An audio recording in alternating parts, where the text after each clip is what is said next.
তিনবার এই দোয়াটি পড়ে তেজপাতার মধ্যে ফু দিয়ে আপনি চালের ড্রামে রেখে দিবেন। আল্লাহর পক্ষ থেকে এত বরকত, এত রিজিক আপনার আসবে, আপনি ধন সম্পদের মালিক হয়ে যাবেন ইনশাআল্লাহ। আল্লাহ রিজিক আপনার রিজিক এত পরিমাণে দেবেন, আপনার অভাব দূর হয়ে যাবে ইনশাআল্লাহ।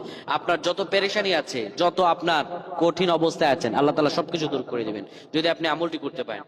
প্রিয় ভাইরা আমার, আল্লাহর একজন ওলির আমল এটি মুস্তাহাব, মুস্তাহাসান। যদি কেউ অনুভূতি নিয়ে করতে পারেন, আল্লাহ রাব্বুল আলামিন আপনার দোয়াগুলো কবুল করে নেবেন।